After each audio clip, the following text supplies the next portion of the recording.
dari keluarga besar Jombang Baru. Pada malam hari ini, sesuai permintaan oleh Bapak Panitia,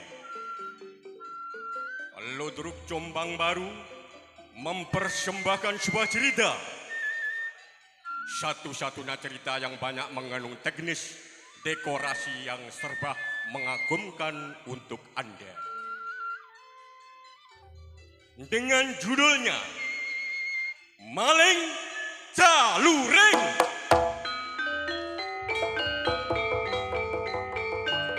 Dan disutradarai oleh Cak Rosid pribadi.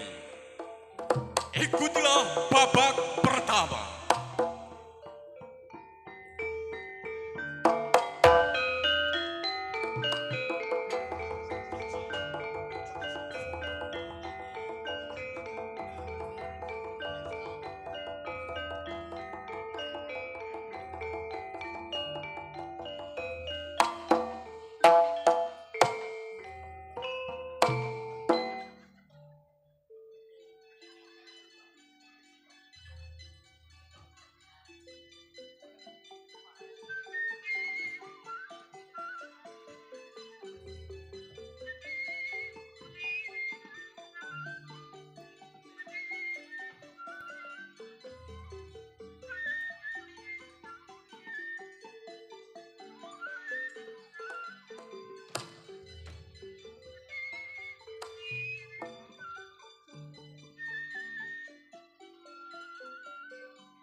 Jagat Dewa Bathara ya jagat Pasir Dewa.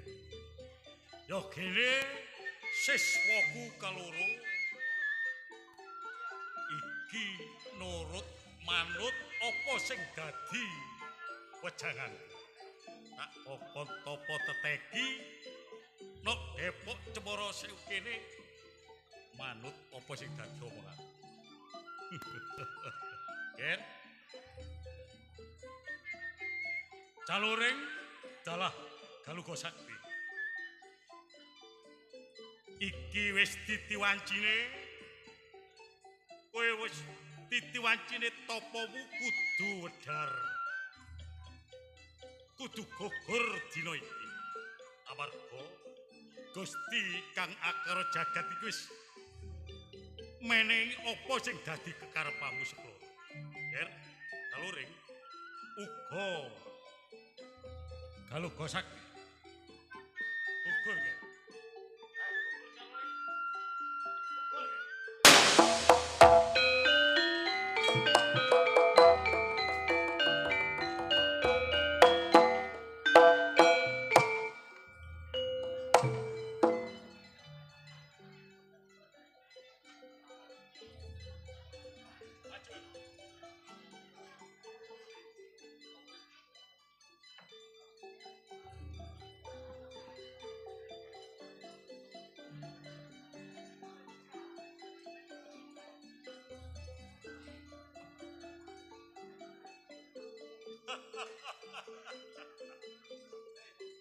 Wong rasane atiku wis siswa gagah tur ganteng.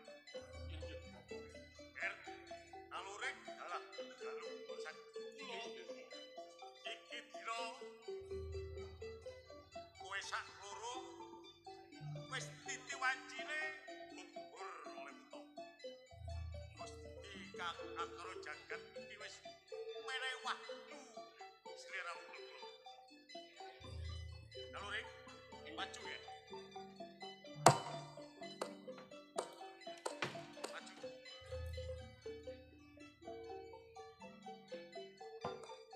Galuga Sakti. Kowe dadi siswaku wis pirang taunan Padepokan Cemoro Sewu. Sampun dangu sanget anggen kula tetep wonten ing Cemoro Sewu. Kakangku Caluring iki ket cilik wis tak glowentah. Ing kowe tak oleh duwe rasa iri lan kemiren. Ya, Kados pekat. Sebalike uga caluri. Inggih kasih yang dawuh Bobo. iki wis kabeh iki wis tak pikir secara genah. Bakal nampa pusaka cak loro niki aja nganti duwe rasa iri benci karo saduluran. Kesenggian dawuh Bobo. Napa piwelingipun bapa kula tansah ngestokaken? Kalore, Inggih Bobo. kowe dulur sing bakal tak kuweni pusaka puser bumi. Enggal apa Programine Bobo.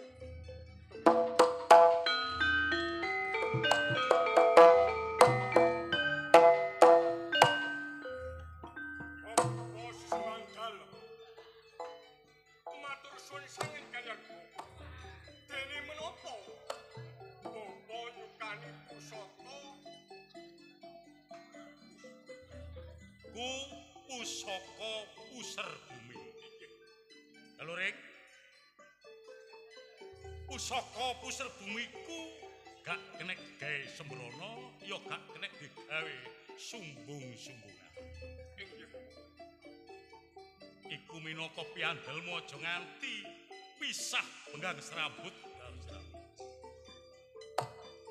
Pasan katik gayane mbok sebetno cegara asat gunung jogruk. Bobo sesembaldal. Iya, Matur suwun sanget. Menapa engkas dados welinge Bobo? Sampun kula. iya. Sebalik ekal. Kowe kaluka, Nggih kula. kowe siswa kadang kinasih calurik ingkang enom ya. Aja dirasa iri lan kemiren. Iki kowe tak wenehi pusaka sangga bumi. Enggal-enggal tapanana ya. Bapa, napa sampun wancinipun yen to kula menika nampi wesiaji ateges pusaka saking penjeng. Ger, kaluku. Iki wis oleh titiwancine teka Gusti kang akara jagat. Mbok menawa iki dina kowe wis pantes ngagem pusaka sangga bumi iki. Kados pekat. Tampanana ing. Ger.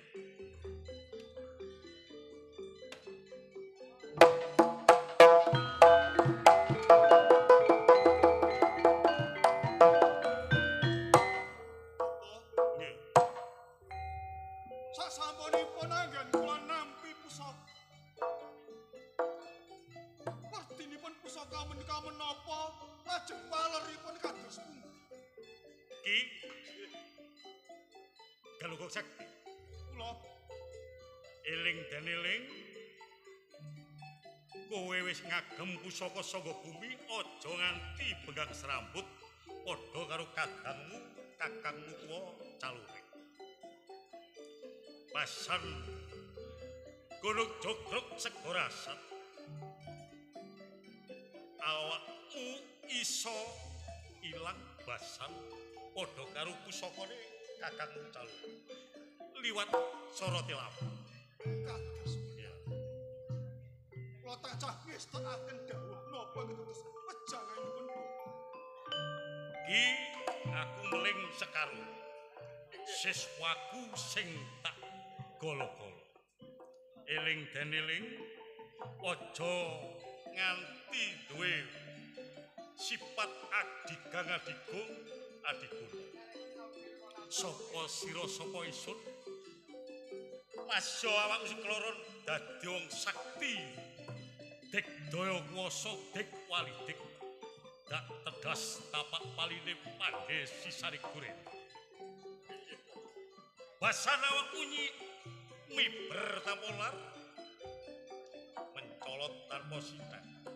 Ning iki ana bebasan Suradira Jaya ningrat lebur dening pangastuti.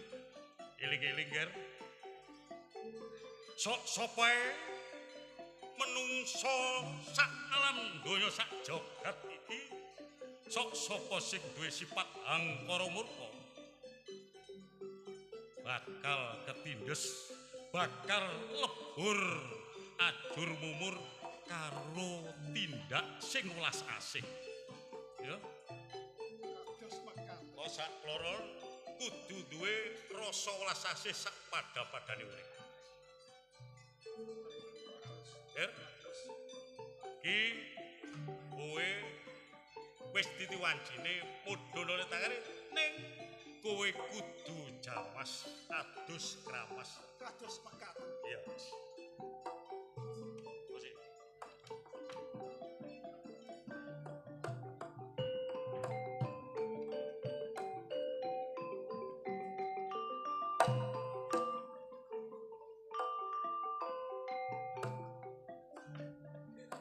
Jalure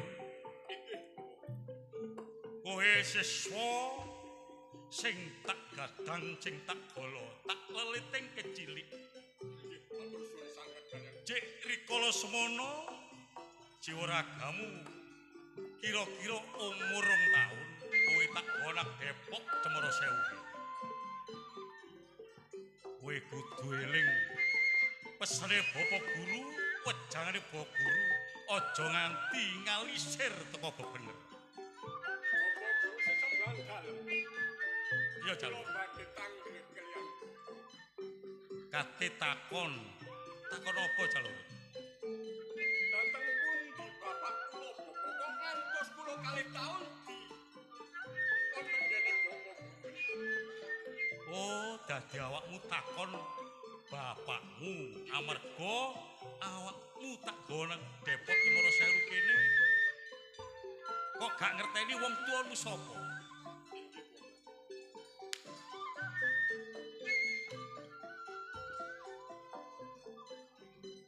Jalure inggih bapak iki tak cerita tapi awakmu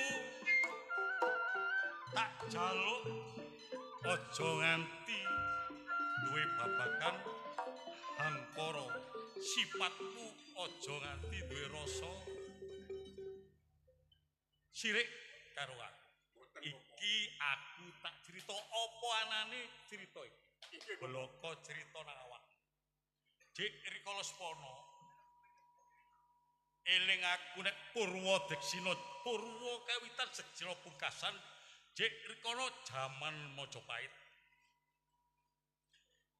dene ngopo Majapahit kisruh akeh brandal kecu kraman Gusti Sinuwun Prabu Brawijaya iki gak iso ngentasi masalah anane brandal kecu prajurit akeh sing mati Hulbalang Senopati uga gak ngatasi nyekel kraman brandal iki tak critani Gusti Prabu Brawijaya duwe patembaya duwe sayembara sok sapa ae sing iso nyekel sing iso ngamanno tlatah Majapahit bakal diganjar perdikan kutha Padepokan lajeng bapak aku iso ngatasi ana brandal kecu sakmono kae iki aku sing ngleboni patembaya ya gurumu sapu jagat iki ngleboni patembaya ana ning kraman iku lah delalah kersane Gusti kang akara jagat kaget aku ndelok kahanan kraman kaya ngono brandal kecu iki tak cekel tanding Pancakara Bandalapati akhire brandal iku mah ketuai brandal tumekane pati ngono nah saking gagete ana ngatiku gak ngerti nek brandal iku mang jek dulurku dhewe tunggal guru ngono sinten menika bapak Kakang Brajajati. Akhire aku nyekel gak ngerti tanding Pancakara Bayapati. Kakang Brajajati ku tumekane pati. Brajajati menika sinten, Bapak? Lah, iki tak tutukne cerita iki. Tapi tak jaluk awakmu kudu jembar segaramu. Aja duwe rasa dendam karo sapa ae. Nah, Brajajati ku akhire adu tose baling jeprot kolik karo aku tumakane pati.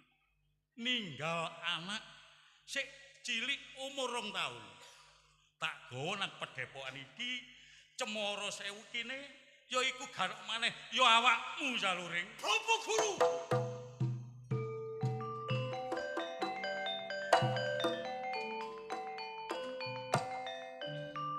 Bangsat kurang ajar tak jabel basaku ana ning ngarepku. Percuma aku meburu ana gone guru sing kaya awakmu.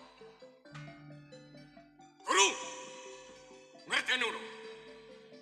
Aku siji-sijine anak. Kudu bisa ndudono dharma baktiku karo wong tuwa. Nyatani sing mateni wong tuaku gak maneh kon. Jaluring. Aku ngarep wis kandha karo Juragamu. Aku gelem cerita ning awakmu kudu nampa nganti jembar segaramu aja duwe sifat angkara. Jaluring. Aku cerita iki bloko ning kowe gak iso nrimo. Ya ta. Pancen iki mbok menawa wis dadi cindereke jagat. Gusti Kang Akara Jagat iki wis nyirorek sing kaya ngene ya. Tak trima Jal. Guru wong tuwa. Wong tuaku mati teko nggone tanganmu. Aku kudu iso mateni awakmu. Alore. Sabar. Apa sing tak omong ngarep Mas Suradira Jaya Wirat lebur dening Mas. Iku gawe ngene. Ya. Aja nuruti hangkaramu. Aku gak iso nuruti karmu. Senajan awakmu guru sing wis dengkel. Awakmu kudu mati teko nggone ngarepku. Oh, dadi awakmu nagih potang patine bapak. Ya ta? Mbok menawa iki dina titi wancine patiku teko awakmu dhewe tak trima Sal. Tak trima. Wis, coba. Dadi kaya ngono. Usaha Mapanu utama. ya.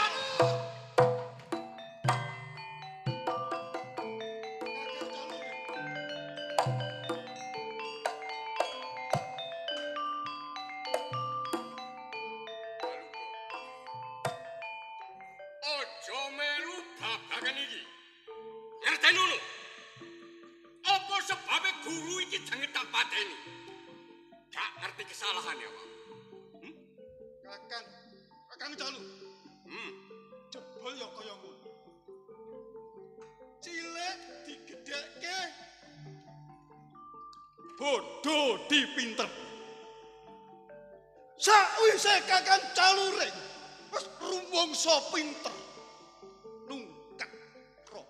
Wani karo bapa. Halo, Bro. Percuma aku pinter. Aku saktine teko guru sing mateni wong tuaku. Ayo. Nek pancene galugo belane guru iki. Ojo ndok kene. Tanceni nang jopo. Enteno lho Kakang San. Aku sing bapa. Bapa. Rumaos keberanang ing batin. Katenan ndi awakmu? Kula mboten narimakaken yen to Kakang Jaluring wantun dhateng panjenengan. Atimu kobong. Atimu muring-muring. Kula sabila Bab gurumu dihina sing kaya ngono. menika leres. Wejang aku apa, Pak? Omong aku apa? Aja nuruti babakan angkara. Ngapunten. Masya kakangmu Caluring sing kaya ngono aku trima gak apa. Kok menawa iki dina patiku teko tangane Caluring. Ya. Ento kakang Caluring kala wau. Kan boten kenging dipun daten. Boten wurunge bakal ngombrawara. Ngene. Kowe tarung karo Caluring. Bebasan tarung karo Caluring iki padha karo petik tarung sak jerone kurungan. Lho. Gak ono sing kalah, gak ono sing menang. Adu tose balung jepret iku sak wulan rong wulan mopot gak bakal ono sing kalah sing menang. Iki kudu sabar sauntara. Ya. Kowe iki dina iki kudu mudhun ana tanakare. Ngono. Iki ana sing babakan luwih penting timbangane ngurusi Caluring. Masalah Caluring iki urusan. Lajeng kersanipun bapa kados pundi? Awakku iki dina kudu mudhun ana tanakare. Bali nang bali pomah. Ya. Bali nang pomahmu oleh nang wong tuamu ning iki aku titip omongan karo awak. Nggih. Kudu mbok eling-eling, kudu mbok ugeme sak temene. Awakku kan duwe dulur loro. Ya toh? Termasuk awakmu karo adimu. Adik kula nggih. Masuk loro kan. Nek awakmu wis mule, tolong adikmu ganti jenenge. Adikmu sapa jeneng? Cik. Naminipun Aguna. Oh, Aguna. Aja leh gawe jeneng Aguna. Kok ngelih, Ger. Ya. Digantos sinten kok? Oh, iku terserah. Terserah awak. Oh, kados ngaten. Iya. Tapi aku titip aja nganti lali, ya. Nek wis podhon ana tanakare, siji masalah adikmu ganti jenenge, loro awakmu kudu iso menehi tetulung sak padha-padhane urip. Ya. Kados mekaten. Giri lusi jalma tan kena ing ina. Sak dukur-dukure gunung kecukulan suket ya. Awakmu sak sakti-saktine je ana maneh sing akeh. Aja suka ina sak padha-padhane urip. Sing mbok ina gol tentu nek apik kelakuane teko awak. Ya. Bapak, menapa sedaya iku dados pawelingipun kula tansah ngestokaken. Ya. Eling. Bapak, Urip bakal ngunduh wae pakerti. Becik ketitik ala ketara. Ya. pramila Bapak. Ya. Bila to sedaya kala sampun gamblang, sampun terwaca, kula nyuwun pangestu kula badhe wangsul. Tambahin pangestu kowe bayu peling ya. Bali. Eling oleh yo.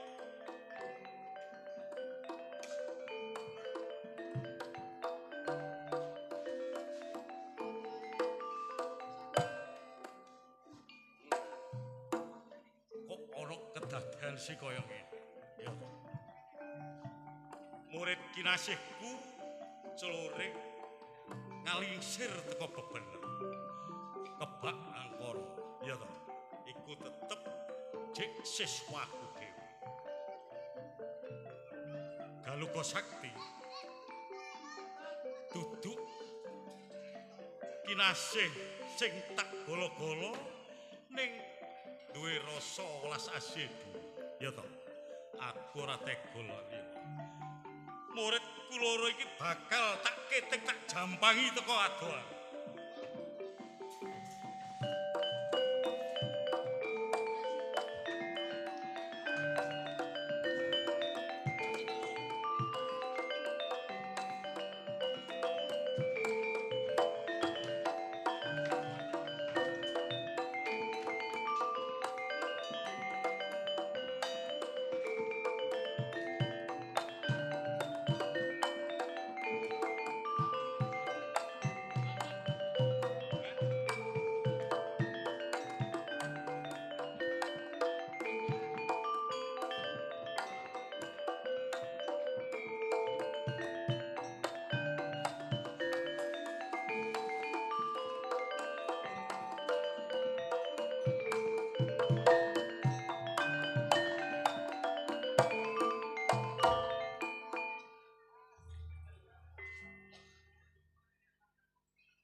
aku yo mesakno lek nyawang anakku Aguna. Penggane golek kayu yaiku supaya mbok niki iso mangan. Tapi aku yo kebangetan karo anakku Kaliko Sakti. Pirang-pirangane sasi kok gak ketok mulih kula yo apa senan. Aku gak ngrasa kalih simbok iki ngarep-ngarep karo sliramu nak. Kapan-kapan lu jenenge wong anak loro. Sinta kocane mendung. Aku yo ora apa-apa. Aku nopi anakku Sinta. Domo-domo ya iku anakku jenenge Aguna. Ya apa maneh? Arep penggane nang alas golek kayu. Iku mupakara golek mangan bokne. Iya muga-muga anakku. Ora kabeh ora ana alangan apa-apa ya nak ya. Lapo sih, Mbok? Tak rungono teko jaba. Nangis ae. Sing riko mikir nopo?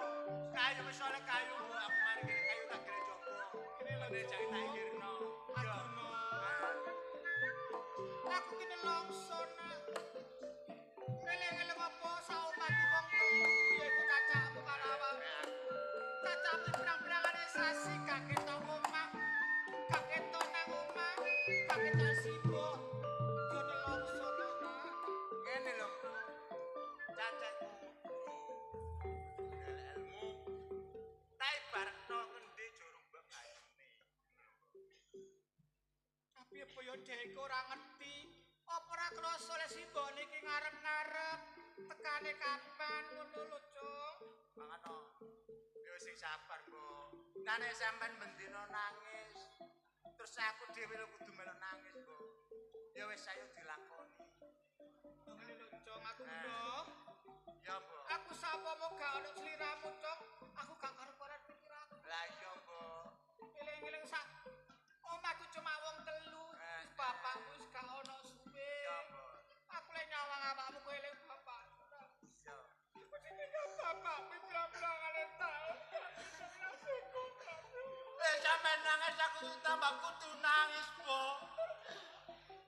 Wis ta, Mbok. Aja nemen-nemen sampeyan mikirno. Ngono lho, Mbok. Wis perkara kan ayo dilakoni. Mbok minangka awak dhewe cobaan donya iki, Mbok. Kan yo menungso kabeh nek lakone dhewe. Awak dhewe kudu sabar. Ya wis ayo diterima. Ya muga-muga engko cacahmu ndang eling karo engko simbok karo awakmu Ya ya. dadi mbek aku mbek no.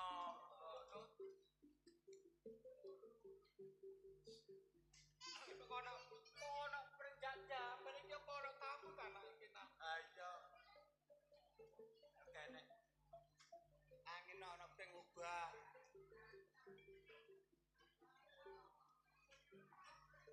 Ini saumpama aku gak nunggoni Mbok, terus piye? Aku minangka gandengan urip. Tak riwangi ndelek kayu. Perune kanggo mangan wong loro. Mangane ngenteni mari dodol kayu. Esuk budal nang alas. Iyalah. Kita jangan. Iya, Mbok. Apa, Mbok? Manuk apa berai ono apa? Oh, be arep ana daya. Kak, nang ngambone kono lho, kono nang medhi kono kok kebake kodhok-kodhok kae. Oh, iya, Mbok. Si Mbak ya pengen kopi. Wis aja sedih-sedih, Mbok. Soale kopi emang jek pahit kopine soale kurang legi.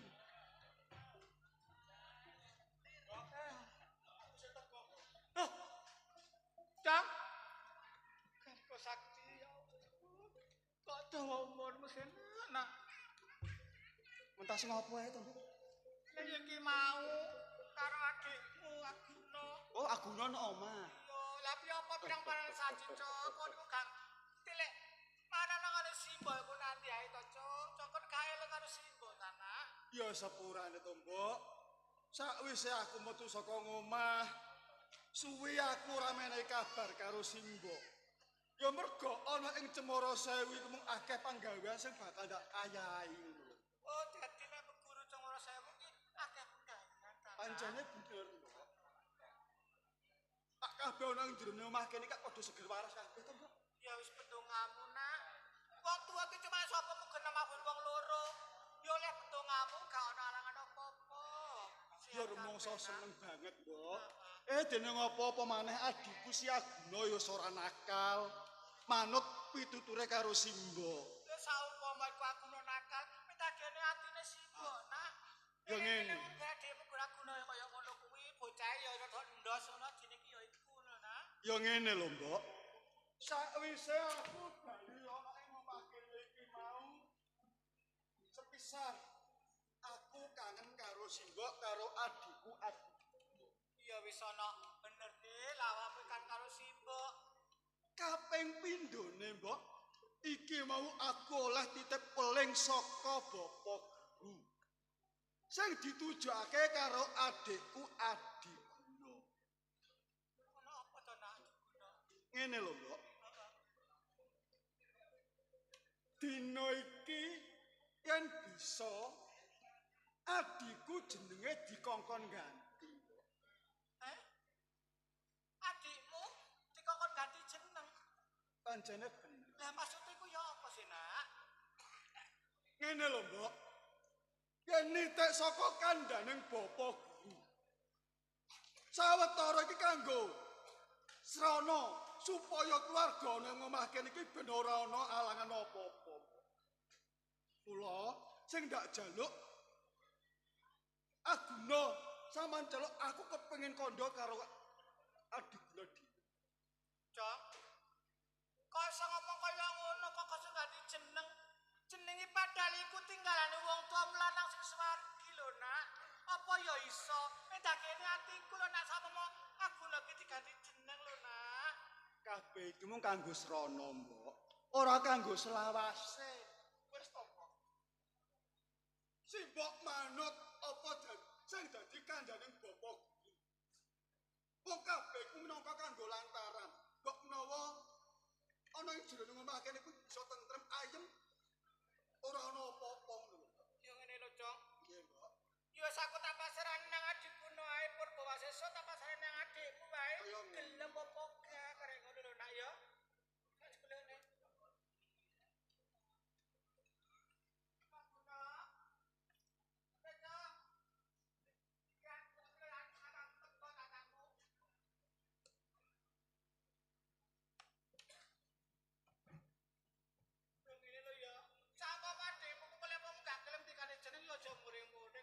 Adekmu, kan adekmu ki mendho. Apa, Mbok? Untuk banyu gorong anget. Cacakmu. Cak. Cacak, Dek. Lagi apa wae? Godhog banyu. Iso godhog banyu. Ya piye bantu, Mbok? Ah. Lah ngono kok aku gak digawake pisan. Cek kurang ngumep, Pak. Oh, ngono. Ngene lho, Adiguna. Pun kakang iki mau sepisan kangen. Bener. Memangnya cacakku. Kaping pindhone aku iki mung oleh titip peling saka Bapak Guru sing supaya jenengmu iki mau diganti. Ya, Mas. Oh, jeneng kok diganti. Iki ngono tinggalane wong tuaku. Ya aja kok diganti. Aku ngerti. Umpama saka kekarepane pun cacak, aku ora bakal. Aku ya ngerti kabeh iki mau saka tinggalane wong tuwane dhewe. Neng kabeh iki mau saka kekarepaning Bapak Guru. Sing supaya jroning omah kene iki mau ben ora ana apa-apa. Gelem ya? Ya ora. Aja kaya ngono ya, Cok. Lah adekmu wis gak gelem. Eleng-eleng salah iku jenenge tinggalane wong tuaku lanang lho, Cok. Mbok. Aku ngerti. Piye? Adiguna. Gelem to? Ora, Cak. Wis jenengku pacet ae ora usah diganti. Ngene lho. Kon kudune ngerti. Sakwise ditinggal bapak, minangka gantine bapak iki lak ya aku to. Umpama ana apa-apane yen ana kekurangane sakjroning omah kene iki gak wurunga ya Caca. Iya Cak, tapi nek masalah jeneng ya wis aja dirubah-rubah. Kabeh masyarakat wis seru jenengku. Adiguna. Iki mung sediluk wae. Mung sawetara. Ora suwe kok. Iki ora kekarepane Caca. Iki kekarepane saka Bapak Guru. Wis ora Cak, jenenge pancet ae. Adiguna. Gelem ya. Aja Cak. Adiguna.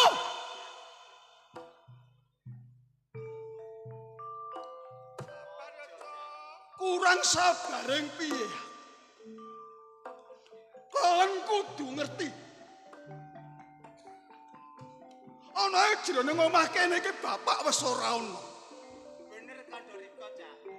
Tapi nek jeneng Cak, wis aja ade diganggu gugat wis aja dhewe. Liyane Cak. Aja ganggu jeneng. Adikku. Ngarep aku wis kandha. Kabeh iki mau dudu saka karepe Caca dhewe. Yen to jenengmu diganti iki mau minangka kanggo srana jroning omah kene iki ben ora ana apa-apa. Gini yo kowe kok angel. Kon iku wis gedhe, kudune bisa mikir. Wis ora Cak. Wis jenengku pancet ae Cak ora diganti.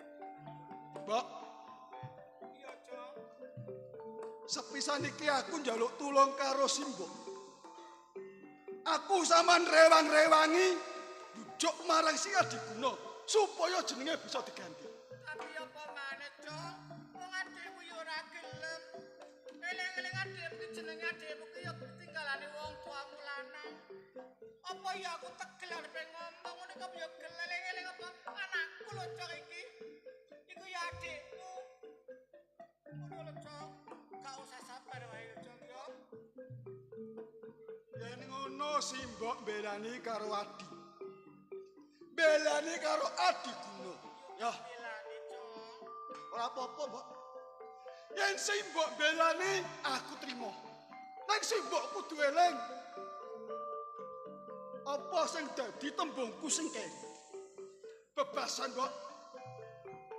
Dadi godhong aku aja mbok suwek.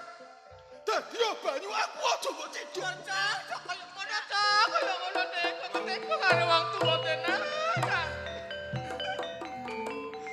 Piye lho, Cak? Mo. Pikirane Caca kok sama kaku koyo ngono. Cacakmu kaya ngono laguane ya sabar ya Cak ya. Iya, Mbok. Ya wis ngene wae. Ora liya ki panggah cacakmu ya iku ya anak. Donga dinonga wae muga-muga cacakmu gak ana apa-apa ya nak. Iya bener Kandang. Ayo ditunggu ya Cak ya.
Aku jane ya rumangsa kedusan karo si. Gini aku ngucap sing kaya Kakang Calur. Suwe ra ketemu.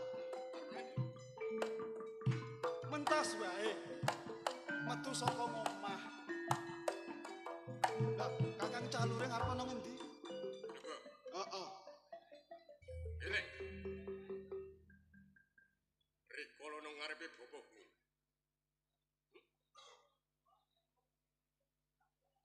Kakang Calur.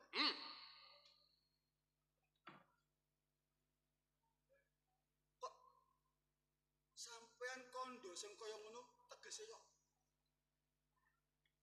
Galugo. Ditentokno ana nggone papan kene. Nek pancen Galugo sing belane guru sing gendong mesti. Kakang Caluring. Rika iku duduk bocah wingi sore.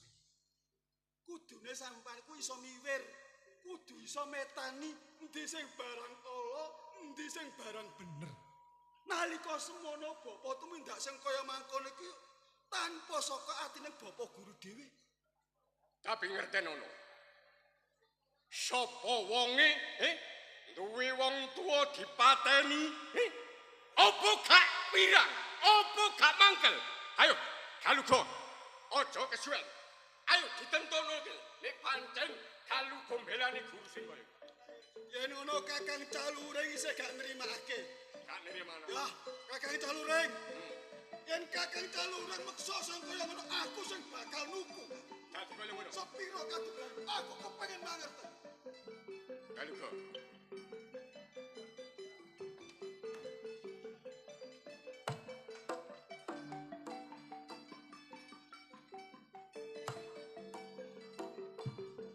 Jasal.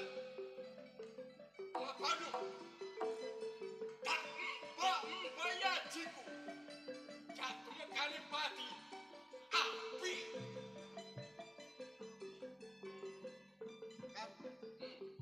Yen nyoto-nyoto Kakang Caluring semane rupa, aku kepengen banget. Dadi kaya ngono. Ya. Kaya ngono.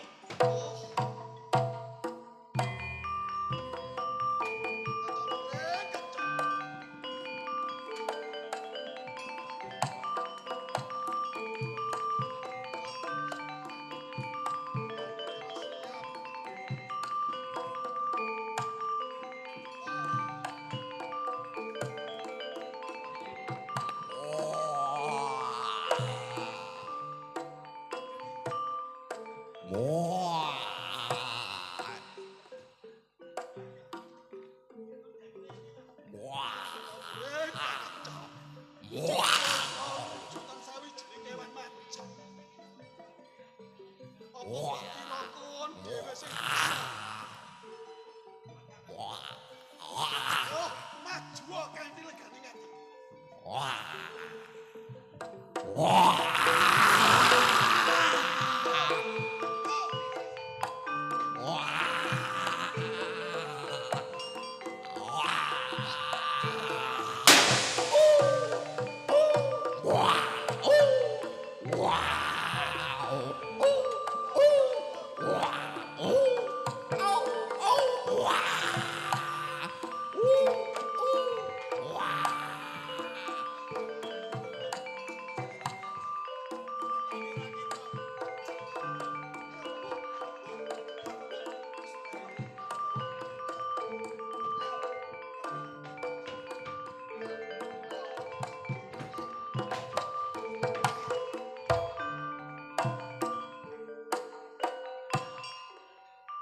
Kakang Caluring.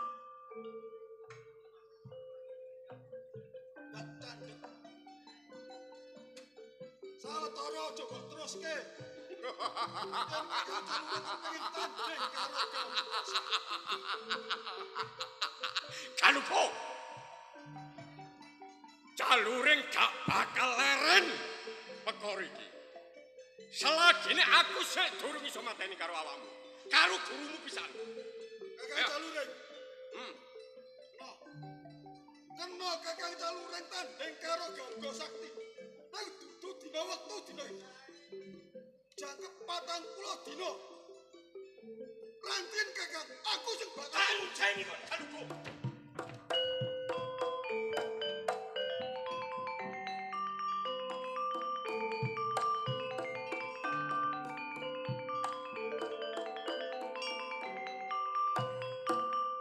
Galugo ngumbar swara sing kaya ngono. 40 dina ya. Galugo. Aja sumbar ana ngore ning ngarepe Caluring. Caluring gak duwe rumangsa wedi karo awakmu. Apa maneh karo kowe? Kak, lho, berani kula gak boleh-boleh kaya ngapa to, Kak?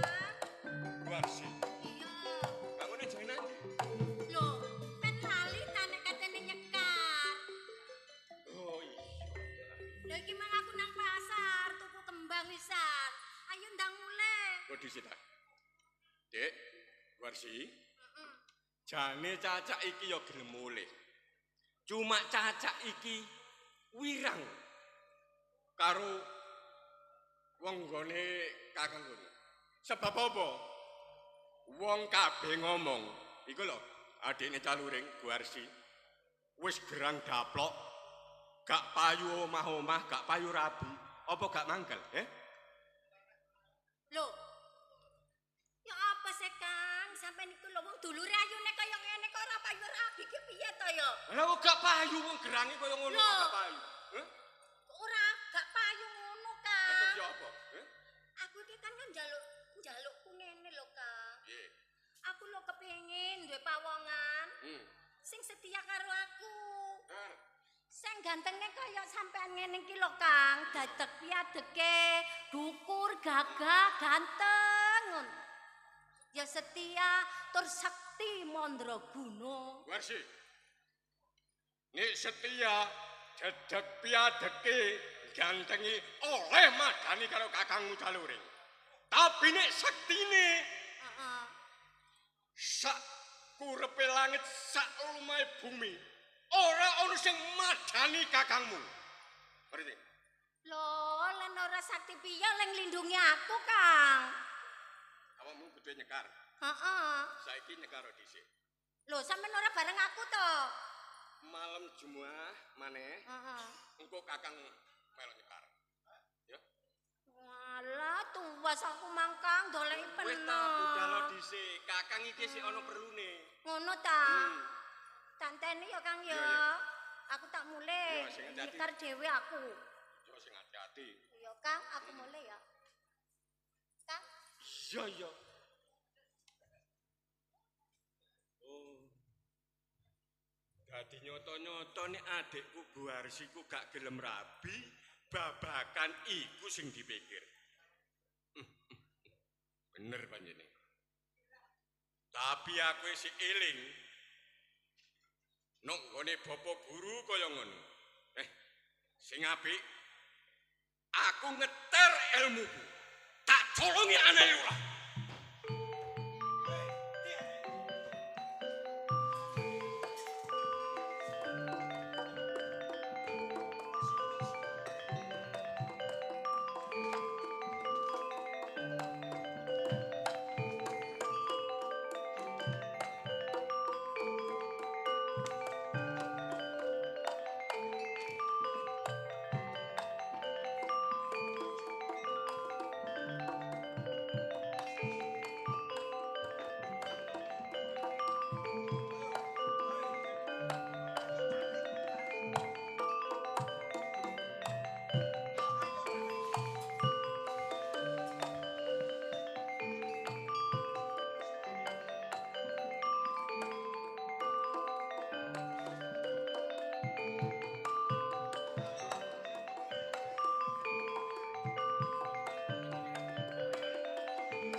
Tuku roti iki, Pak.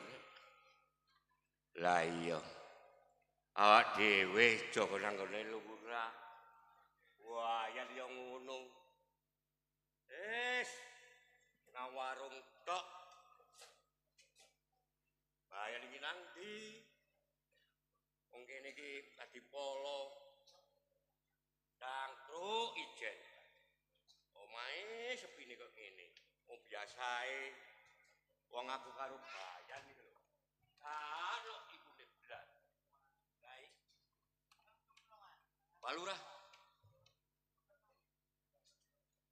Ten pundi Gus Bayan? Inggih. Gus Bayan niki wau. Terus sing ngelep niku lho, napa ngene sawahe niku lho. Wong dalu-dalu terus banjir niku Pak Lurah. Temen ta niku. Inggih. Biasane Gus Bayan Niku lho.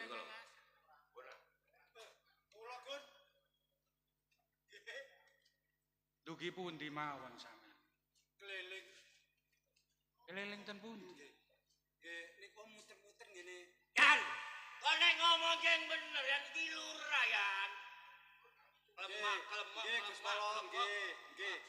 Sampean contoh niki polo niki. Iki lho. Polo. Ana kesro polo. Ana wong gegeran polo. Lho, Tapi merem. Gus Lurah. Lah napa kula merem Gus? Lampun bener. Nggih. Enten masalah polo. Polo. Enten gegeran sing misah polo. Polo. Tapi merem. Kok saged merem, Mas? Sampean wedi lah. Ngeten. Sanjange ngoten Gus niku. Kliningo yan. Waktune jame pas. Ngoten dados kula keliling mboten ten ngene pendopo. Kalau kelemak-kelemak nek ngomong lho ya. Ngomong apa? Peno ngoten. Oh. Ngoten lho peno niku. Wis ta Kang Polo, Kang Bayan aja Nggih. tukaran. Wah, iki kae ngomong. Tukaran ae. Wis biasa. Nek Kang Polo karo Kang Bayan kumpul tadi situ. Wis ngene iki penggawean. Ayo Kang Lurah, tukaran. Nek kok ngono tukaran. Ayo. Tukaran terus ya apa sing Kang Polo ambek Kang Bayan niku. Gune. Ayo Kang Lurah. Anake dhewe mau nang. Anak dhewe mah jare metu Kang Lurah. Yo jare dilu tapi yang kecamene kurang boleh Kang Lurah. Saiki ngene lho, Gune. Yo Kang. Iki ana Kang Polo karo Nggih, Gus. Kang Bayan. Nggih Gus. Tolong gawekno kopi kono. Gak nonton bi Kang. Ya wis tak gaekno. Repot-repot, Gus. Boten. Niki kan keadaan dalu. Nggih, nggih Gus. Yoga kula niku biasane yamenten niki pun wangsul. Ngoten. Nggih. Ini ngantos yamenten kok dereng wangsul. Sampeyan semerep. Ten pundi? Aja mandak-manduk tok rutak gak titil ngono lho. Pancet ae. Lah sampeyan ngomong jare aku keliling daerah kulon. Kulone kan nyekel polo. Terus wedhus silang kaya apa? Ayo, lah. Omongane. Kang Polo ambek Kang Bayan aja tukaran ae. Sing penting ngene lho Kang Lurah. Awak dhewe istirahat, Bapak Kang Bayan ambek Kang Polo cek. Oke ngene lho Kang. Kang. Niku tanggungan kula pun. Ya wis. Sampeyan resik-resik kopi ini mau dekeken nang gone sairingane omah iku. Yo gur umum Kang, cek tak godhokno iku mang. Ya wis. Sampeyan non sih. Kok doleh. Kok sampe jam ngene sendok, Nduk. Mau lho reunian mbek kancaku. Nek dolen iku ora wayah, Nduk. Awakmu arek wedok, ngono lho, Nduk. Rungokno nek ibumu ngomong iku rungokno. Ya wis Kang, nek tiga contoh sih Lah Kang. iya. Wong anake lurah kok boleh bengi-bengi lho. Ya wis nang diterno ngono kok ojol maneh. Wis tenang kamar. Ngene Kang Polo karo Kang Bayan. Nggih. Sarene desa iki lho. Sakjane ngono kan ya wis gemari palo jinawe. Penduduk iki wis padha tentrem kabeh. Nggih. Tapi sing dadi nyolo wedi. Wingi bengi aku iki ngipi. Ngipi napa, Gus? Ana sak jerone kelurahan kene iki. Iki kok ketiban banjir ini sakmono gedhe. Bayan. Nek pun ngoten Gus, hitungane niku mun cetok.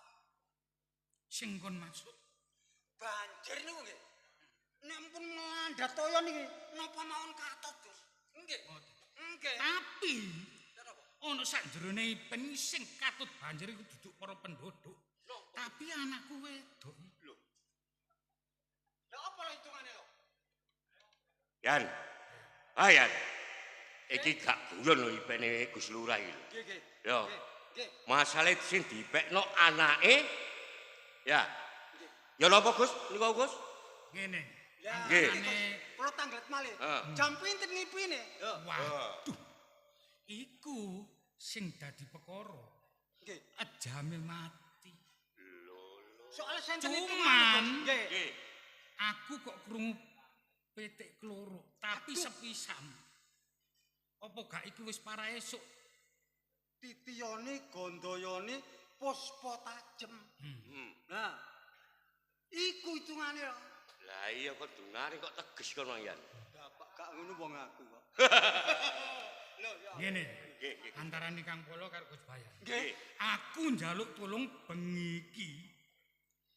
Sampeyan kudu cegalek aja sampe ana kejadian sing nolowek. Ngoten ya Gus Lurah. Nggih, Nggih. nggih. Pun Perkara kopi ibumu wis tak kongkon gawe. beres pun. Nggih. Hah, ewang anu cegalek Ngoten ya. aku tak ngenteni karo ngasuh meneh ana nggih. rapat ana sak jroning kecamatan kono aku cek gak pegel nemen. Nggih, Mun. Silakan kali Polo, Mun. Silakan kali Polo. Tapi Nggih. aku njaluk tulung karo. Nggih, nggih. Aja gegeran. Oh, mboten, mboten. Ya. Ya wis tak tinggal. Nggih, monggo.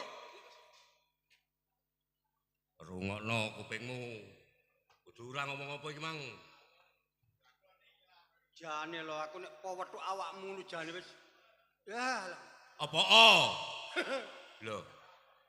Wancet ae kono. Ngarepe Gus Lurah.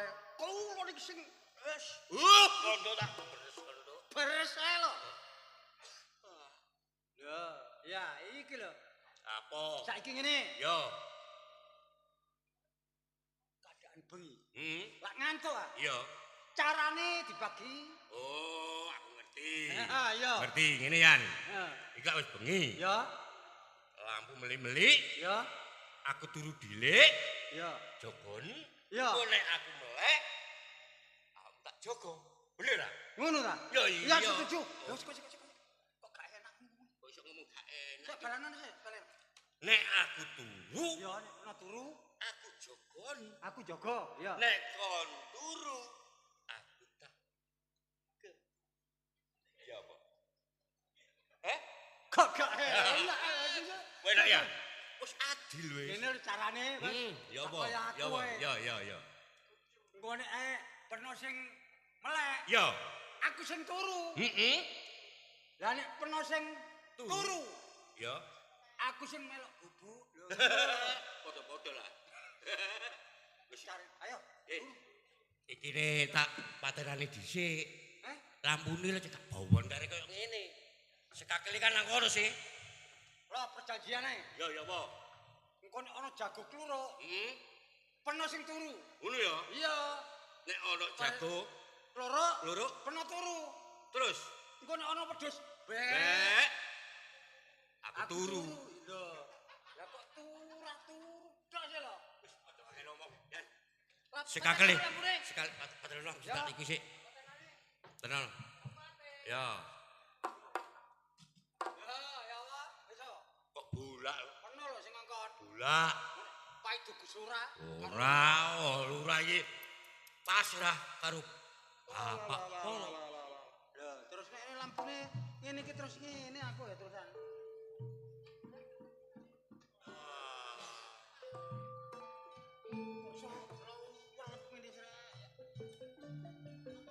Wah, kan lampunya akeh. Lampunya akeh keblek ono.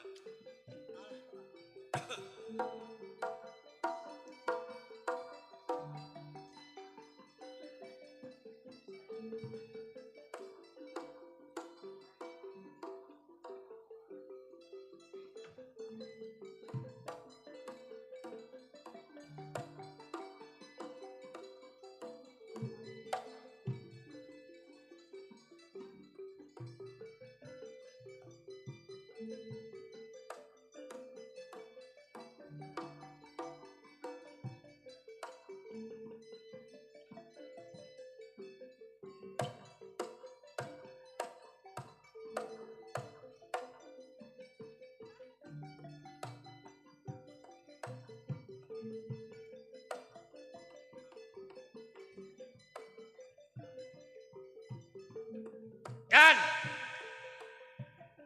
Ono nang turu. Lapor gawa iku lho. Iki nggonku. Lapor gawa iki lho. Lah apa yo? Lho. Iku nggonku.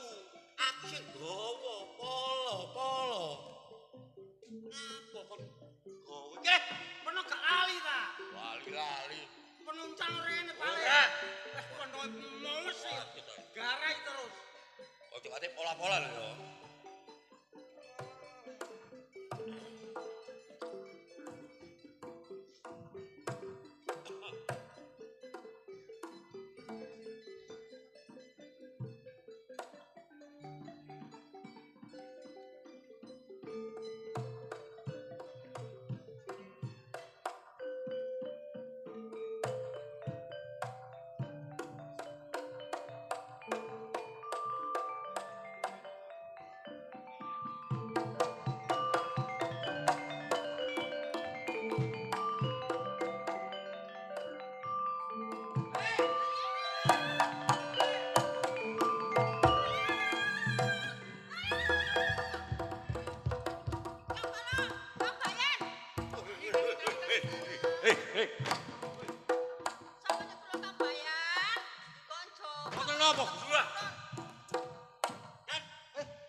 sore mau kan sampeyan wis tak omongi. Nggih, Bu. Enten apa? Bengi iki aku njaluk tolong, ojo sampe keteliet. Tapi nyatane sampean gak ngerti. Nek anakku dinane iki gak ono kamare. Lho. Neng boten wonten. Gak ono. Cek tengahane. Lorian, Burian. Lorian. Ono Yan. Nggih takon kemule doe Gus Lurah. Nggih. Lurah, ya apa iki Kang Lurah? Nek ngono cocok karo impenku iki. Sampeyan mangipi apa sih, Kang? Ana desa Majareja kene iki keterak banjir sing sakmono gedhe. Ya. Tapi sing kegawa banyu gak ono meneh anakmu wedok. Lho niki ten gandengi kali ipane Gus Lurah niki. Nah, Bu, nggih. Kon Joko, Kang Bayan. Kang Nggih, Loro, nggih, masa. Ancen mboten kados sabene niki Gus Lurah. Sik Mripat apa? kuwi mboten kena diremaken iki. Niki wong disirep ngoten lho, Gus. Niki Gus. Nek ngono maling iki duduk wong sing sembarangan. Nggih. Awakmu apa gak krungu?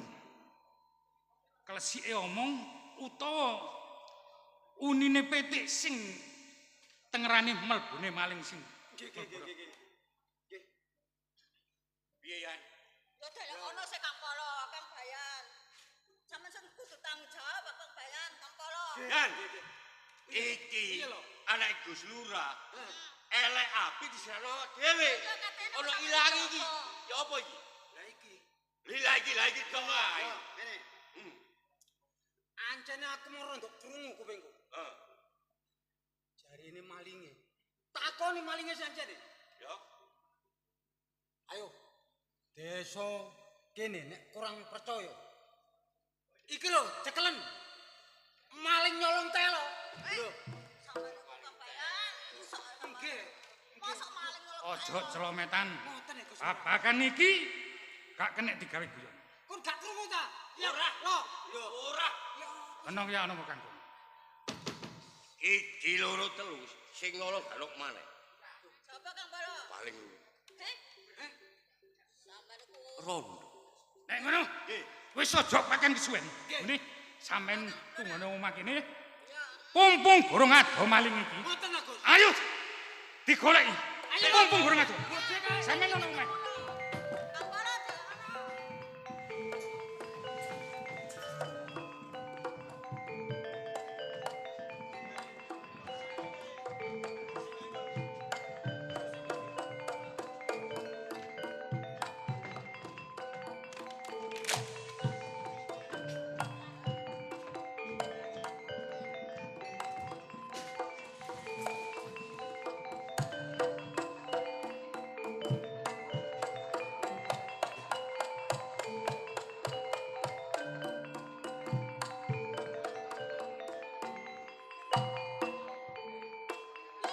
Sapa sampeyan iki kok wani nyolong aku?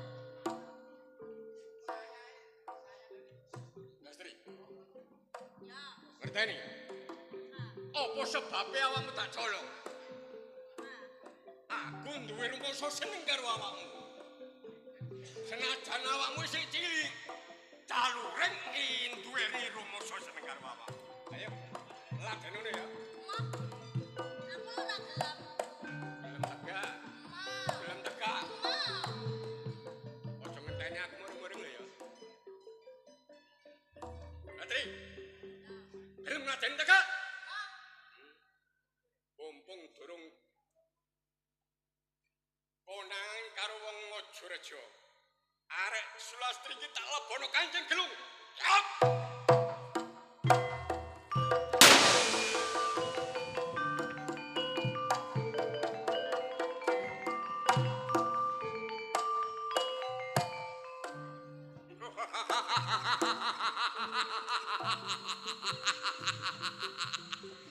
Alah. Nek kaya ngene. Gak bakal ngerteni wong Majareja kabeh. Umpamane aku sumbar. Percuma. Sebab siji-sijine lurah ya wong sakti. Ngerteni nek sing nyolong iku aku. Ayo. Cakalan. Kilo maling sakti. Sak. Ayo. Koyo wong sekti kowe. Nanti payumu iki lho. Roset sing bakal kumpul prayu.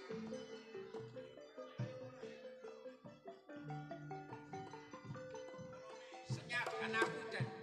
Ayo. Loh, Gus. Awakmu. Ngerteno lho, Gus. Iki mau ono maling tak uber. Wes. Ngerteni awakmu nek ndok kene iki mau ana maling sing rayu. Gak ono maneh. Mayu sing banter wis. Ngerti? Sopo sing Jenenge malinge iku Sumbar. Iki lho. Aguno ngono ae. maling Aguno. Heeh. Yan Nggih. karo Kang Kolo desa. Nggih, Kang Lurah. Ana desa kene iki. Nggih. Sopo sing jenenge Aguno? Oh, Gus Lurah, nyuwun sewu. Aguno iku gayane sing kenal. Bener ya? Dan lho, soal aku roh, awak mbulet karo mboke. Ayo, ngaku kok. Ngaku ya.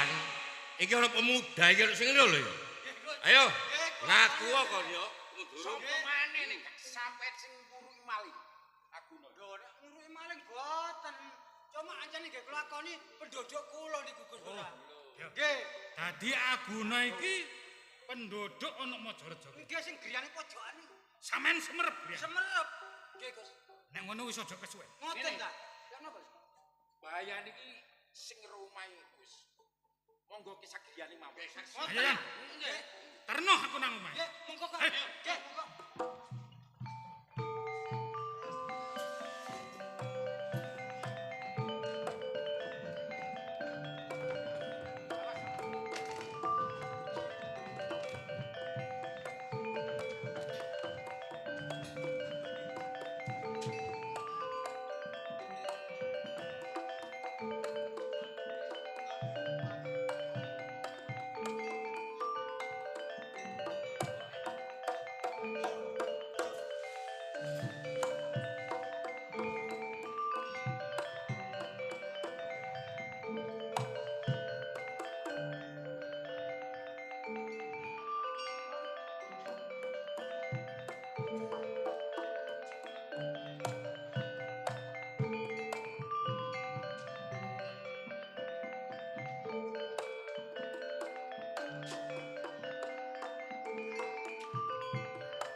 Lah ya mbok mang lho sok kangari ae.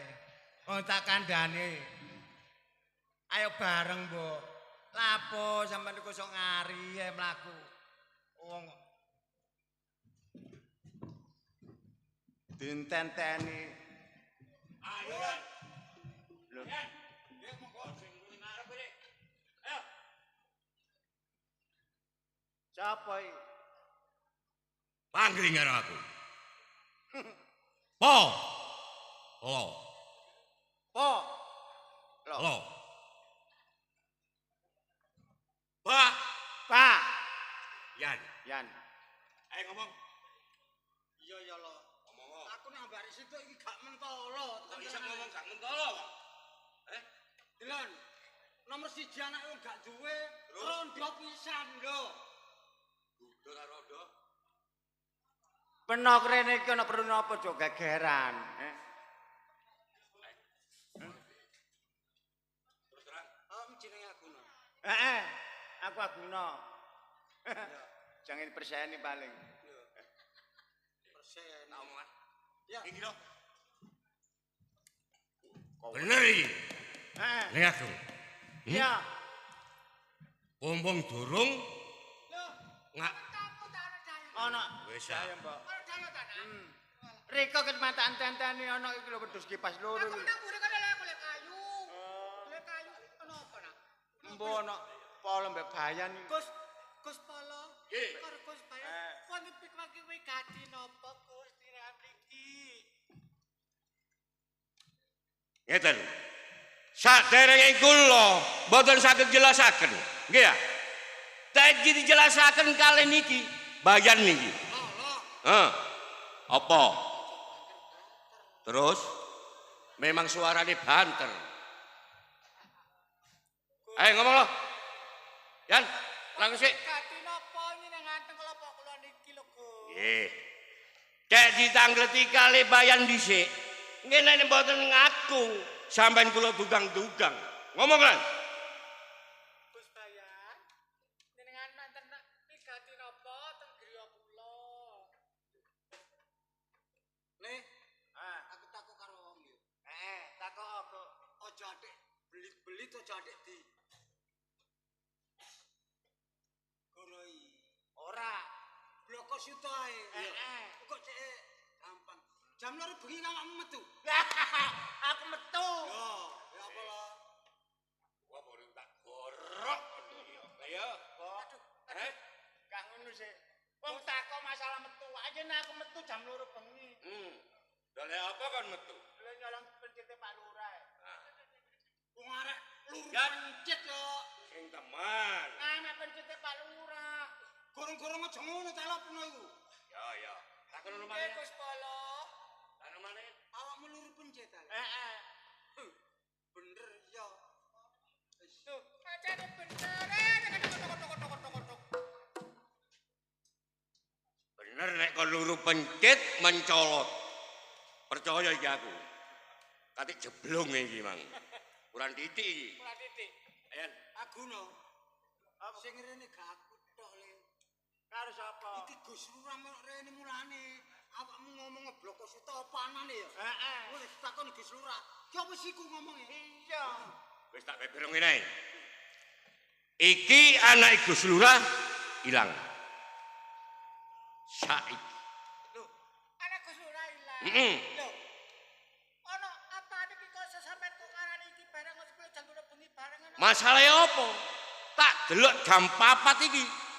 Jarine ndolek pencit. Bener. Yo, Iya, jam nyolong pencit apa nyolong anak lurah? pencet. Ngaku. Pencet. Ya. Ngaku tak gak iki. Lho wis Cincin lho ya niki yan. Bolak-balik peno iku lak aja merang tangan dhisik. Yo. Ditakoni temen arek iku iya tak gak ngono lho. sabar lho, Gus. Wong anak kula niku lho wong ben-ben turu ambek Yo. aku. Oh. Iki polo. Sing dikerek karo lurah. Sampeyan ngaku ae anak lurah ilang. Lho, lah ilang niku nggih napa badhe sing anu niki kan mboten Masalah bojomu. Ayo. Ngaku. Kon nyolong anak lurah tak gak? Ayo. Aja kecepet. Kesabarane polo ilang lho, ya. Mumpung polo iki durung dipecat karo lurah. Yo. Aja plak-plak karo wong wedok apa. Terus kake lapo? Maling. Iya, ya ditakoni dhisik ngono lho karep iku. Lah nek ditakoni nek gak ngaku. Ayo. Lah terus pundi lek ngaku lho, Gus. Wong anak kula nggih mboten nyolong kok. Nggih namung nyolong pencite Pak Lurah. Ngaten lho, Gus. Peno mangat takos iki, Gus Pol. Yo. Jawab sing jujur aja ate goro. Bener. Jam 2 metu. Metu. Metu. Tapi aku njopo pencet. Yo, sik. Iki ana Gus Lurah. Kon kate pencolat-pencolat omongmu. Dan ono kok. Yo, ya apa? Aku ngomong, aku rene karo Gus Lurah. Aku ngomong aja dibelit-belit ngene. Ora. Dadi apa anane ngono. Iku Gus Lurah lho. Iki sing jenenge aku. Oh, nggih leres kula. Loh. Oh, kemak-kemak ngomong karo sapa iki? Pak Lurah. Gus Lurah. Aku melok takon karo. Nggih, On selendi anak. Anak napa? Oh. Ojo kadhik ngoroyak. Kula niki mboten goro, Pak. Aku ngerti. Ono siji loro sing nyolong aku mun kecoko dalan. Boten, Gus. Wong anak kula niku lebih ngajar griya kalih kula mediter boten putih-putih. Oh, sampean wis tuwa. Bisa nuturi anak. Nek sampean bondo kepingin duit, bondo dunya ora nang kene pendokuran. Dalu opo? Tapi dan pundi malih lho, Gus. Lho jeneng anak kula niku ki boten nyolong, boten maling. Iku wis bandane. Nek maling gak ngaku iku wis bandane. Ngene. Senajan kon tak patenono wis las mati. Rungokno omongku sing kang bukasan. Nggih. Iso, ha iso. On kudu iso nemokno anak. Cilike 3 dino, gedene 7 dino. Nek sampe on gak iso nemokno anakku, tak tugel ndasmu karo mbokmu. Ayo, Bos. Monggo, monggo. Ayan. Iya, ya Allah aku balik. Ayo. Iya, aku balik. Kelakon apa Mbok. ini cocok iki aku. Aku kan mongso nyolong, Bu. Tapi Pak Lurah nuduh aku. Aku tidak tahu jawab. Delayana. Saumpama apa? Aku gak iso nyekel utawa gak iso nemono anake. Bakal aku dipateni, Bu. Iki carane ya apa, Cok? Prit? Iya, Tampu. Memang aku teman-teman ora nglakon ora berbuat Allah. Mbok. Penuh sing sabar. Iki barate wong kena nggodha yang ngene iki, Mbok. Ibarate wong mlaku ki sandung, sampean sing sabar. Kok menawa ono sedalan sing temen. Wis penuh sing hati-hati ya, Mbok. Adono. Iya, Gumaya. Iya. Wis tak dongakno lan ketemu malinge. Iya. Heeh. Aku ndol monggo. Ya, Mbok. Ya apa, Mbok? Awak dhewe iki kudu mulai cacamu. Eh. Ayo, nang ndi parane awak disusul galiko saiki nang ndi parane ayo Cok. Ya, Mbok, dikak suwen, Mbok. Monggo. Ayo. Cok ya.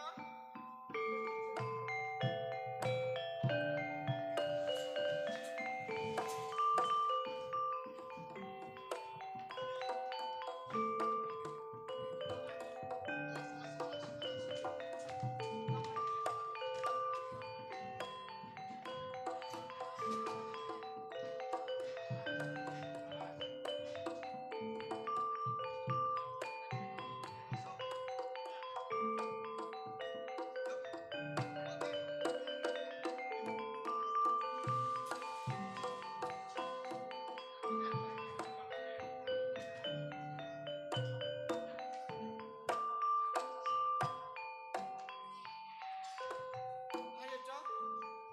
Pal pedara kene ya Cok, iki kaya guwane kaya ku. Mbok. Saking apot-apote, Mbok, delai sedulurku. Nganti tak rewangi tengah wengi. Metu alas mlebu alas perune aku iso kepethuk sedulurku. Ya ngene lho Cok. Lah, Mbok, iki wis tengah wengi. Nganti yaene durung ketemu.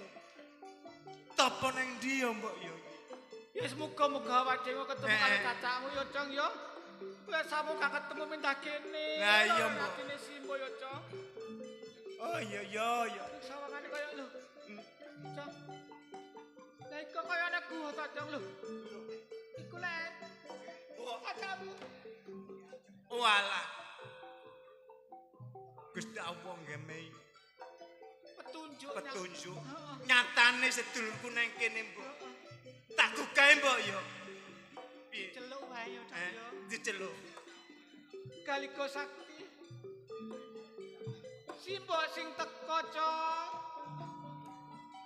Pemu topo broto iku gagare yo nak yo. Mesana marang adikmu Aguna. Tidak po nyolong Cak. Guguro, Cak. Aku dikongkon karo Gus Lurah ndoleki anake. Dikei jarak sak minggu. Saumpama aku nganti gak iso nemono bakal aku dipateni. Cak. Duh, Mbok. Kaliko Sakti. Mesana marang Boyo nak yo.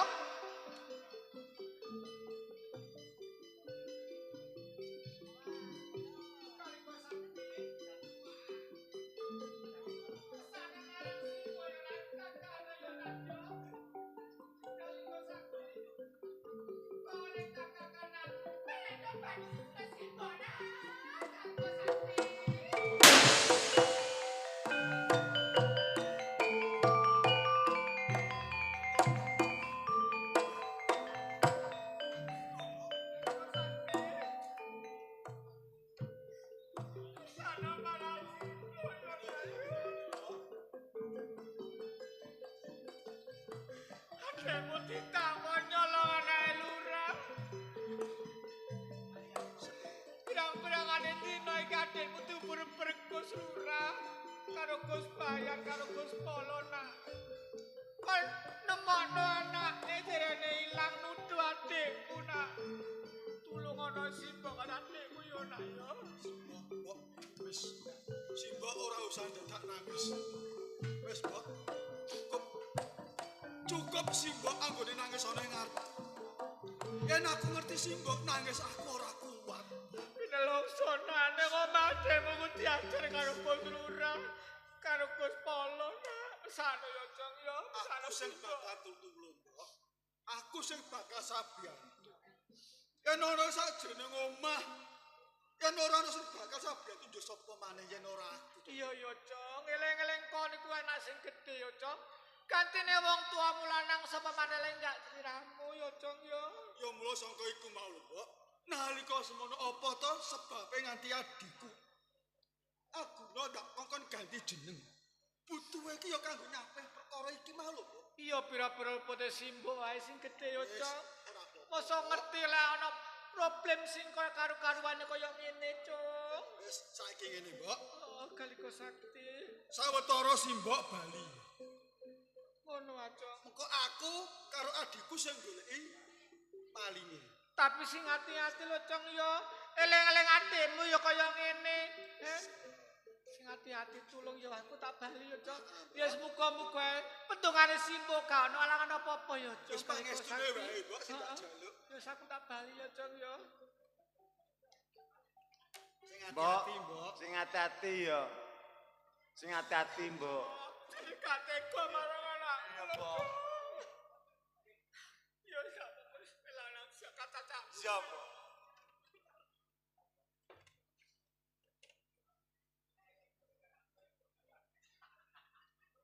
Piye, Cak? Apane sing piye? Lho jare mang sampean jange nulung. Terus mbok saiki kon mulih. Ngerti?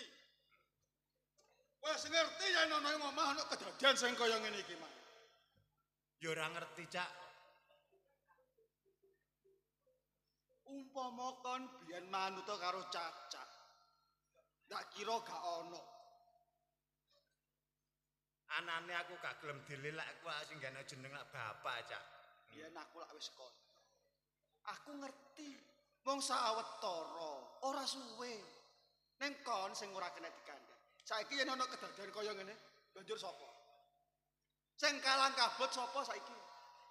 Lah Cacak piye? Masa Cacak meneng ae gambela dulure. Ya sak mestine. Ah iya. Yen kon melu Cacak umpama ketemu karo malinge kon wani. Wani mbok ora. Duh. Unjering perkara iki nang ana awakmu lho, dudu aku lho. Wani, Cak. Apot-apotin ditanggung jawab. Mari temen, Tenan. temen lho ya. Heeh. Yen kon ngerti karo menungsane ora oleh mlayu. Ora. Wani gelut, Wani. temen. Tenan. Aku Aku wis panas ngene iki. Apane sing panas? Durung ngombe ya. Wis ora usah kesuwen nang papan kene. Mumpung durung adoh malinge. Ayo, melu aku. Ayo, Cak.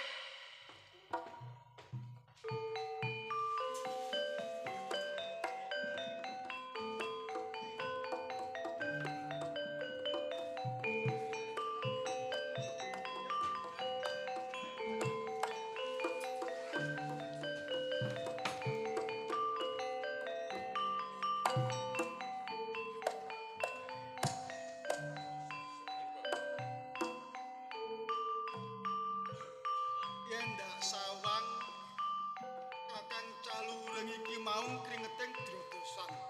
Kebaeng awu ana ing raga. Ana apa sih? Melugo. Apa sebabe keringetku kok demresen sing sak meneh kae? Ngerteni ono? Aku mari nyambut gawe. Kaya Kakang, Hmm. eling-eling Kakang Calureng siswa ana ing Cemara Sewu, uga aku murid ana ing Cemara Sewu. Kakang Calureng murid kang pernah tuwa. Ngene Kang. Saka kekarepaning atiku. Sing biyen ya biyen, saiki ya saiki. Lah, ngene Kang. Sawetara dina iki ana ing omah. Lagi wae ana kisru. Ono kisru. Terus Kesro iki mau adikku Aguna didakwa nyolong bocah wedok anake Gus Lurah. lah adikmu nyolong tak gak? Ora nyolong aku. Terus Yen saka tembunge adikku ora tumindak. Lah mula saka kowe Kakang, aku njaluk welase karo Kakang Calureng rewang-rewang ana Galuga. Melugo. Jadi aku ngewangi perkara ilange anak lurah. Ngerteni ono? Ya. Aku gak bakal ngrewangi karo awakmu. Sebab aku wis dendam karo awakmu. Kaya ngono. Kakang, Hmm. wis mesisan. Cincin-cincin gak urung ya teles. Karmu? Dina iki aku ndumuk ora ana loro telu sing tumindak nyolong anake Gus Lurah mung kejaba Kakang. Galugo. Ngomong ono ngene ngarepe Calureng sing enak. Nek pancen bener-bener awakmu wis mengerteni nek aku sing nyolong. Yo, takoni. Kakang Calur. Kanthi dasar apa Kakang Calureng ngebet karo anake Gus Lurah? Ngerteni ono? Apa sebabe aku ngerembet anak lurah? Sebab adikmu penduduke lurah Majareja.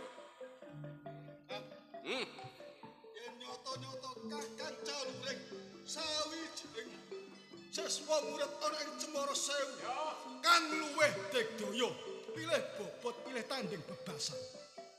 Ora kaya ngono iku cacaan. Adikku ora ngerti kintang kimpuling perkara. Kini yo mbok katut-katut. Aku sing gak trimo. Galugo. Nek pancen Galugo ora nerimano babagan iki.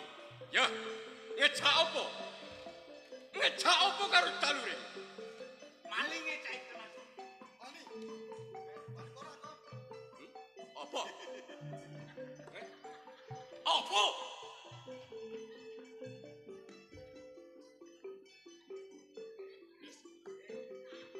Sesuk ngenteni apa? Saiki uga ngenteni apa? Pas jangkep 40 dina. Galugo. Padha karo Galugo. Tandhe ngono nggone ngarep percuma. Nek pancen Galugo wong sakti, ayo bareng lho.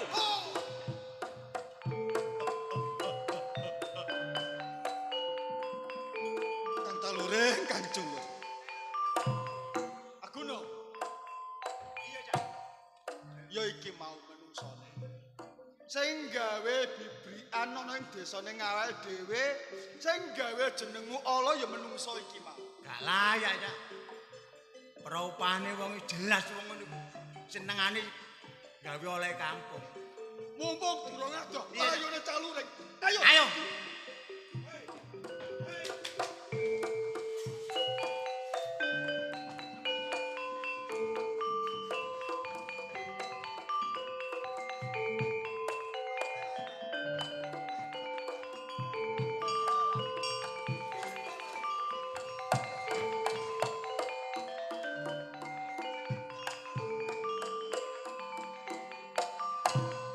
Bangsat kurang ajar Galugo.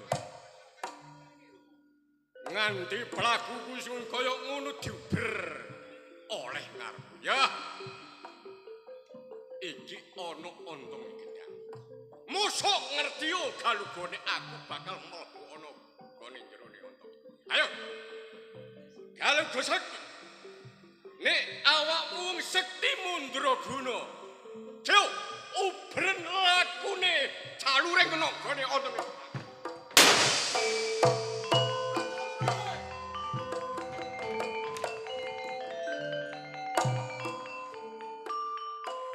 Ngerti kok. Apa kok? Ya melok peno. Kon iku ora sembodo. Ham-ham ngene ora sembodo kon. Kon iku jane iku ya wis gedhe. Lah gare kewuruke. Kon ngerti enggak playune karo caluring? Mlayu ngidul. Ngidol nandi? Endi kono kidul? Kon iku aja ngawur. Aku nang bingung. Kudune ki kon iku seneng ngarep kakang ana mburi supaya kon iku ngerti playune malinge ana ngendi. Lah piye cacake menise cacake ning ngarep adike ning mburi ya ngono. Ngerti yo? Delok playune. Lho, nang jerone ngontong. Cak. Apa? Dadi celuring iku nang jero nonton. Kudune kon sing nyekel karo malinge. Malinge mlebu ning jerone ngontong kon kudu melu. Ontong kepalang disambel goreng enake. Gundulmu. Wes. Ngene. Piye? Sawangan ana ing pojokan. Utawa ning kene. Endi? Iku ana kene. Sawangan ana jerone ngontong. Aku tak tanding karo caluring. Keplono ya. Keplono. Hancur.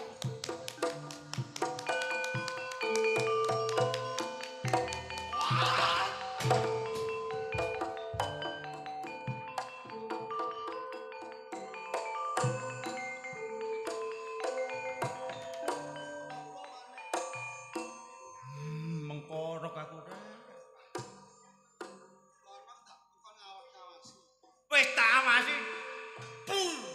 Mencolot nang ndukur sirahku. Wis cekel. Ra iso saut. Pur. Lewat ndukur sirahku. Ayo, bubuk.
Bangsat kurang ajar aku.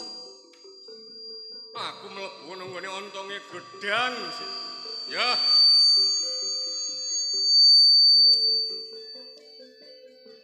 Tak delok. Iki ana rembulan. Nek ora salah tanggal 15. Ya. Ayo. Galugo Sakti. nek pancen amakmu wong sekti mundra. Halo. Ubren lagune caluring mlebu nggone bulan.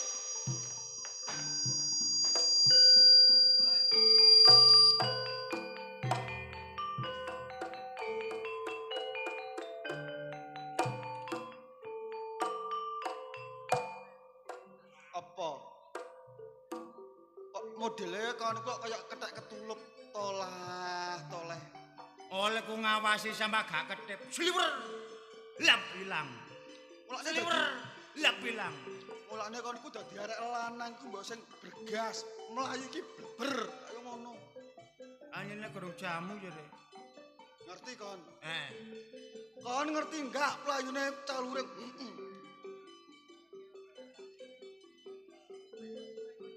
Ndi? Playune nang ndi? Delane mlayu nang kono. Oh, ngerti kon. Iso munggah apa ora? Ya ora iso, Cak. Lah wong caluring wae iso kok kon gak iso. Ora tirene ora wedi wene ilmune jare. Ya, Piye? tunggu nono ing isor. Mengko yen caluring mudhun cekel. Tunggu nang kene. Heeh. Kakek, aja kira gemuyung kon.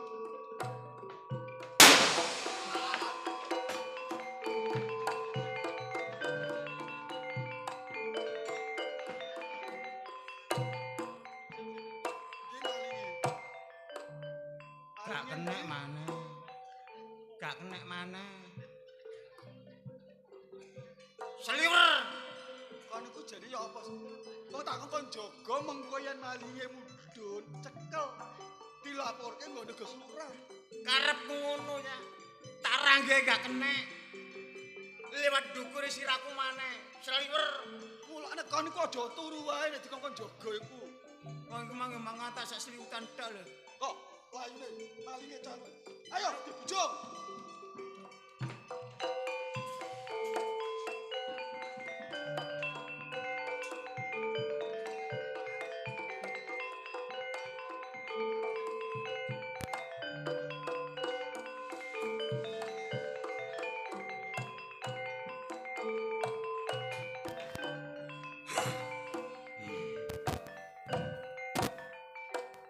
Nganti kucing-kucingan karo Galuga Sekti.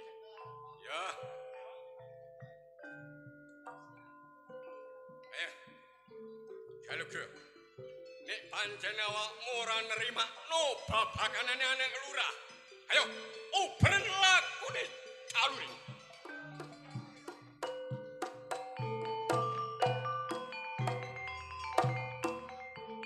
Kang caluring, Kang caluring. Kene. Guno. Ngerti. Kan playune karo Kakang Caluring. Wis rada ngerti ya.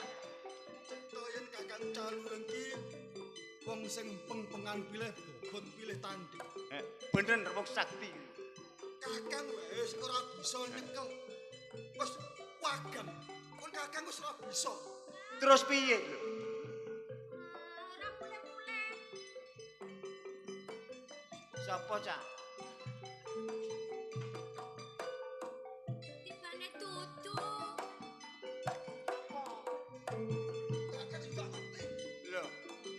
Lho sampean sing dirangkul kok gak kenal piye? Ora weruh. Tak ira kakangku. Oh, Aku alah. lo ndolek kakangku. Lah ngono mang kok gak gelem ngrangkul aku. Lah, Lah sampe jeblok kono. sampean ndeleke Kakang sampean. Heeh. Lho piye Cak iki? Iki ndeleke dulure. Sik. Sapa sih kon? Sampeyan kenalan karo aku ta? Ya sak mestine wong aku durung ngerti kok. Gelem apa ora ya iki? Lho. Lah gari kon gelem apa ora? Gelem mongko namari aku.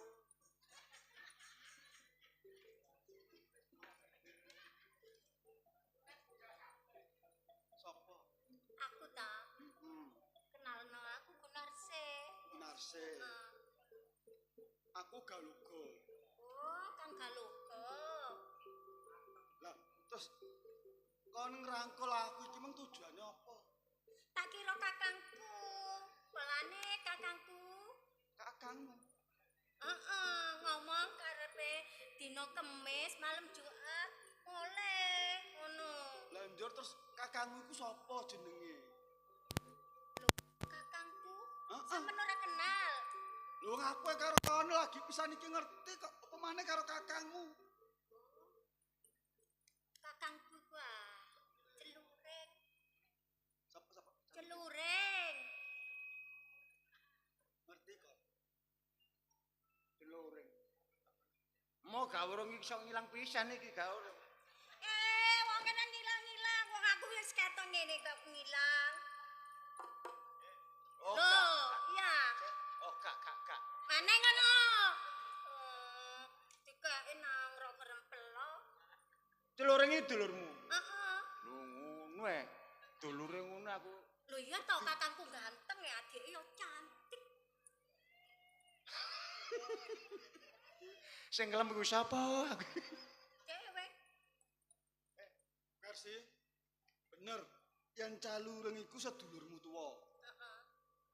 Wis suwi gak tau bali. Heeh. Ora bali-bali. Lho pamite kakangmu iku ana ngendi? Yo. Ning prapatan ngono, antenono aku dek kono. Terus tak dolek iki mau, ternyata tak rangkul sampean. Penak pean gratis. Dadi pono seneng bae. Iku dulurku iku cacakku. Rada. Lho, Mbak aku gak seneng. kok koyo ngene. Melu sing sakti. Iya lah ganteng. Karpe piye? Cak, seneng bae kok. Menang. Versi Heeh. kondone adikku iku bener. Iya wis tak akoni aku cinta ya. Kok iya wis. Kok kaya dipaksa ya wis. Ora saking senenge. Seneng. Heeh. Versi nek kon bener-bener seneng karo aku uga nampa. Ning siji jalu aku. Aku sampe topo. Kose.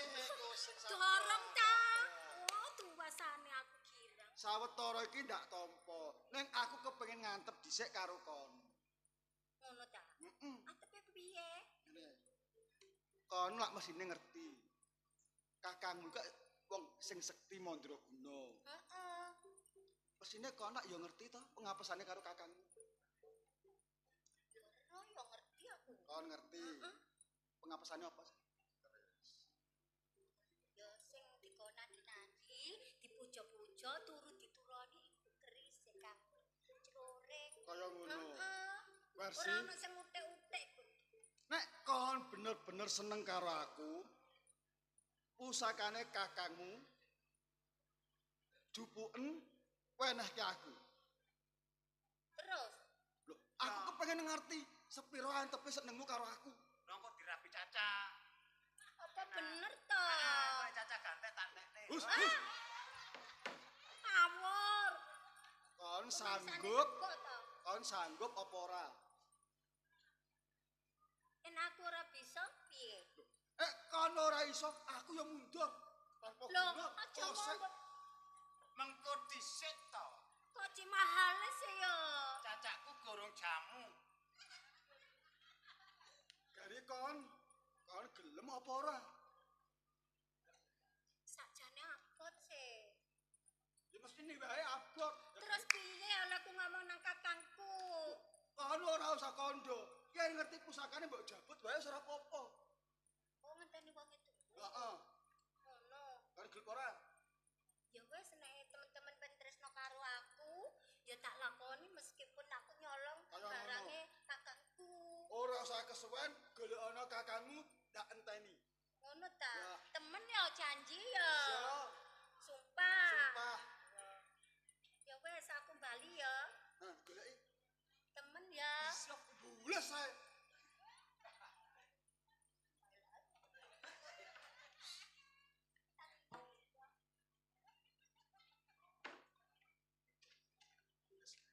Iya, Cak. golek karo golek kakang tak.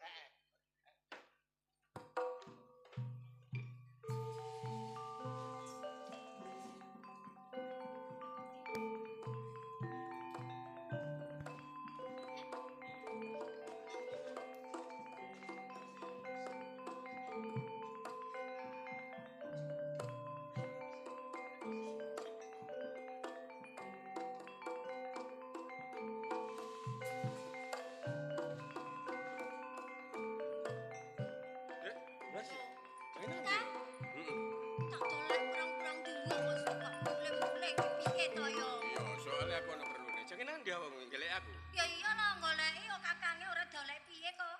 Iya, wis ngerti nek awakmu iku sayang karo kakangmu. Arep lha apa? Aku katene ono gaene titik ati ngrewopean Kang. Tulungan aku kok Kang. Ditulung kula ya ana perlune apa? Aku ki lho duwe klelep. Mbaya disebul wong kelele pae. Maksudku dudu iku Kang. Wis ngomong terang-terangan ngono Dik. Aku duwe rereget. Duwe rereget. Ya kisaponi. Kakang Reno. Aku iki lho sak Apa? temene. Apa Aja sih? mureng-mureng ya Kang ya. Gak. Aku ngomong terus terang ya. Aku arep nyile iki lho, nyile. Nyile apa? Pusaka sampean iki lho Kang. Warsi. Awakmu lak ngerteni sih. Nek pusaka iki aja sampe benggang serambut karo kakang. Terus aku piye? Aku nyile nggodho sapa Awakmu perlu. maneh? Karo nek gak kakange dhewe iki lho piye Warsi, Kang? iling-iling Kok ya ditolong Ya. aku iki Kang. Aku siji-sijine cacakmu. Heeh. Ya. Tapi balekno lho ya. Ya sedelo ae lho ya. Engko nek wis mari gawene, balekno ya. Loh, aku seneng banget Kang ya. Aku Iya. matur suwun mek kakangku. Iya. Tak gawe ya Kang. Temen ya Kang, aja mureng-mureng Kang. Gak. Tapi balekno lho ya dina iki. Heeh. Kang tak Sing gawe hati-hati. Kang. Ya, nek wis mari perlu balekno. Ya. Heeh.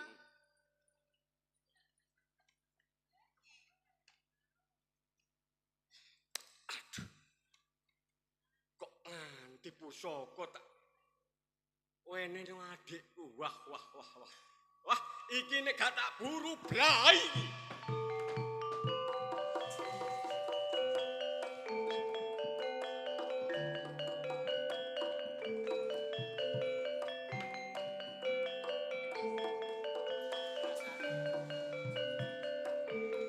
Ya, Cak.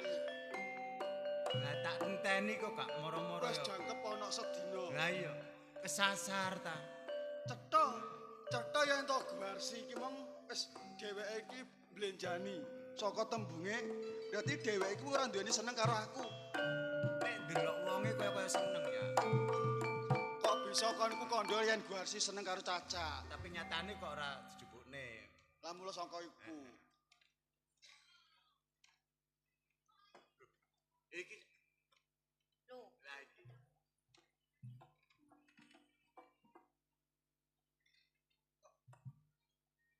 nyapa to ya? Apa iki pusakane Caca? Piye? Apa iki pusakane sedulurmu? Terus nek iya piye? Loh, aku ya kepengen mboktekke, temen apa ora? Iki wis tak cekel. Lah, iki bener. Heeh, aku nyile. Oh nyile. Heeh. Ora apa-apa wong aku ya samentara iki. Ora nyolong nyile. Oh nyile. Heeh. Luwe apik. Heeh. Coba aku kepengen ngerti. Sek enake. Kok sik to? Janjine durung kok ya. Loh. Yen aku ora bakal blenjani. Yen kon bisa nggawa pusakane cacakmu, aku gelem. Tenan. Ora mbujuki. Ora. Iku sapa sih asli? Loh, iki sedulurku. Kok elek tenan ya? Loh, elek mata. Ewe. Yen mbok sawang saka kadoan, pancene adikku katone Allah, ning suwe-suwe yen mbok sawang tambah nemen. Wong ngono. Berarti aku gak nemen-nemen ya nguwasno. Piye? Coba aku kepengen ngerti. Ngono ndak temen kena tak percaya. Bisa, Nek aku sampean ora kena bakal tak goro. percaya, iki tampanen ki kerise kakangku. Versi sakwise pusakane sedulurmu iki wis ana ing tanganku. Heeh. Aku saguh ngepek bojo karo kok. Iya ya. Aguna sisan gawe. Guarsi ayo digawa ana ing pendopo. Ana ngarepe Gus Lurah. Ayo.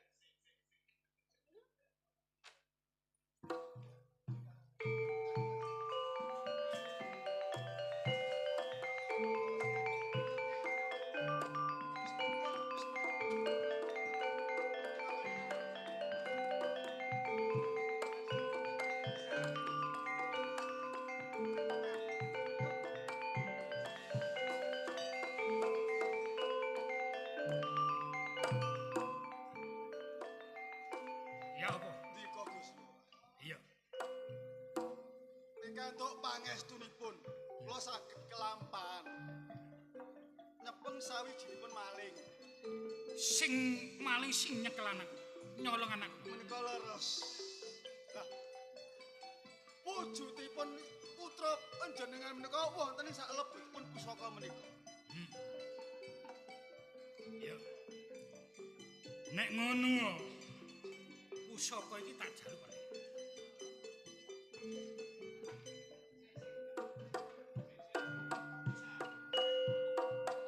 Pangapunten sadaya. Senaosa pusaka menika wonten ing asta panjenengan. Nek jenengan tasih dereng saged pinanggih kalih putra panjenengan. Mergi boten wonten salah setunggalipun pawongan ingkang saged bikak. Namung kejawi ingkang kagungan. Ngene. Ngertenono. Awakmu lak durung ngerteni nek aku iki ya anak murite Bapak Guru. Sakabehing lelakon iki mau aku wis ngerteni. Paham? Saking rasane mangkle atiku nganti aku nuduh karo adikku. Sajane ngono aku wis ngerteni sapa sejatine sing nyolong anak. Mula saka awakmu ngerteni ana endi dununge sing calure.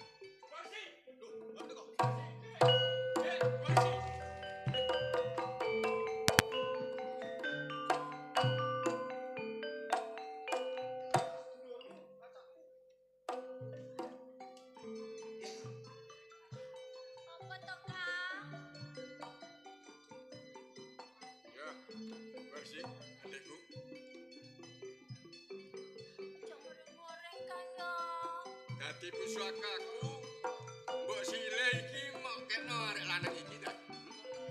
Ya, Sepurane Kang yo. Aku cinta kaya ya, karo Kang Galugo. Galugo. Galugo, Aku kakak calune. takoni. Adikku duwe rumangsa seneng karo awakmu. Ya. Pancene aku sing gawe kodaya kaya ngene iki. Caluring.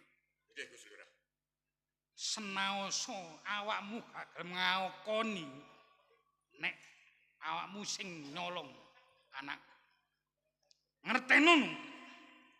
Awakmu tak anggap adikku sak peguron iki ya kene. Sebab aku iki ya murite Bapak Guru. Nggih, Pak Lurah. Ngerti apa sing tak? Menika pusaka kula. Aku njaluk supaya anakku ditekak nurin. Aku ngerteni nek anakku mok sing itu ono sak ngene kucing rambut. Oh, dados Pak Lurah pun ngertosi. Nek yoga sampean kula lebetaken wonten ngene Kanjeng Guru. Ya. Nggih, kula akeni. Ayo. Mumpung gorong aku nangani karo awakmu. Ayo. Gus Lurah. Ya. Nek pancen leres-leres Gus Lurah kepengin semerap yoga sampean. Cobi, pusaka mriku sampean paken wonten sirah kula.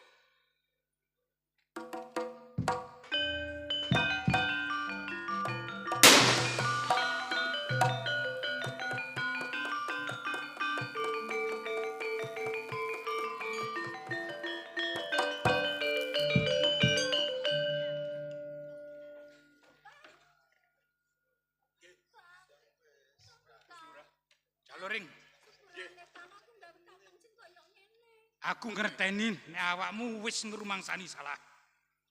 Kanggo merseni dewa ranagamu sing tak jaluk. Awakmu mertapa ana gunung pucangan kon. Dados ngaten Gusti. Iya. Tapi kula titip adik kula Gusti. Ojo kuwatir. Ya. Ngene. Sagurunge kon mertapa ana sak ngene gunung pucang. Nggih. Minangka awakmu gantine wong tuane anak adikmu iki. Mula seksenono. Nek adikmu bakal tak jodhokno karo Galogo. Lah anakku kanggo nebus kesalahanku sarene aku nuduh karo awakmu sing tanpa salah. Awakmu tak jodhokno karo anakku. Nggih. Perkara bondo aja kuwatir. Kelurahan iki akeh donya sing sakmono kae mung kejaba anak. Perkara ramen-ramen ayo ditanggapno Ludruk Jombang Baru.